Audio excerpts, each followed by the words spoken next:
everyone, welcome to my channel Parsa Kitchen's vlog. আজি একদম মানে ইভিনিং টাইমত ৰাতিৰ দেখিছে ৰাতিৰ ভাত বনাব লৈছো আৰু বনাব লোৱাৰ পৰাই মানে এটা ভিডিঅ' ষ্টাৰ্ট কৰিছো। এইকেইদিন একদম ব্লগিং দিবই পৰা নাই। আজি ব্লগিং নহয় বাৰু, ৰেচিপি এটা দিব যত্ন কৰিছো। এখন মানে কাৰ কেকৰ এটা অৰ্ডাৰ আছিলে, গতিকে মই ভাবিলোঁ আপোনালোককো দেখুৱাই দিওঁ মইনো কাৰ কেকটো কেনেকৈ বনাওঁ। গতিকে চাই থাকিব কেনেকৈ কি কৰোঁ। এয়া মই অভেনত কেকৰ স্পঞ্জটো ব্ৰেক হ'বৰ কাৰণে দি দিছোঁ, আৰু স্পঞ্জটো কেনেকৈ বনাইছোঁ সেইটো মই নেদেখুৱালোঁ, কাৰণ কি সকলোৱে কেকৰ স্পঞ্জ বনাব জানেই, গতিকে দেখুওৱাৰ কোনো প্ৰয়োজন বোধ মই নকৰিলোঁ। যদি আপোনালোকে কেকৰ স্পঞ্জটো কেনেকৈ বনায় সেই বিষয়ে মানে জানিব ইচ্ছা কৰে, তেন্তে কমেণ্টত লিখিব, কমেণ্ট কৰিব। মই নিশ্চয় জনাই দিবলৈ চেষ্টা কৰিম। মই যিখিনি জানো, আৰু মই বহুত নাজানো বাৰু, তথাপিও মই যিখিনি জানো সেইখিনি মই জনাব চেষ্টা কৰিম। এয়া মই এনেকৈ বহাই দিছোঁ, তাৰপিছত মই কি কৰোঁ চাই থাকিব। এয়া মই দুটা লেয়াৰত কেকটো কাটিং কৰি ল'লোঁ।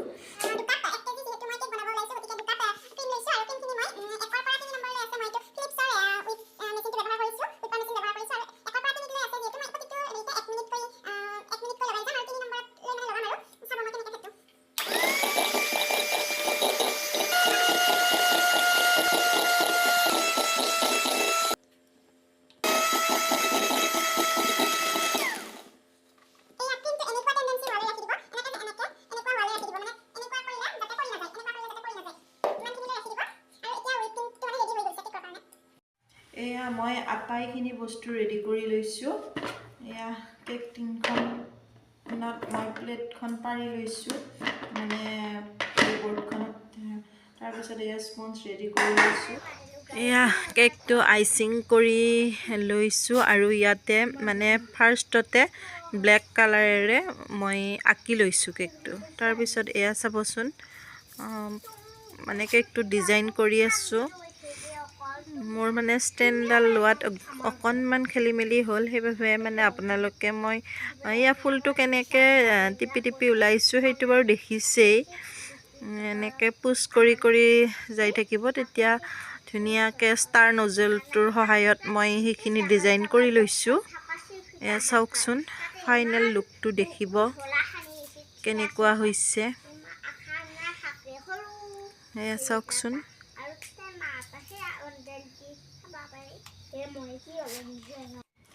এয়া আমাৰ কেকৰ ফাইনেল লুক ৰেডি হৈ গ'ল।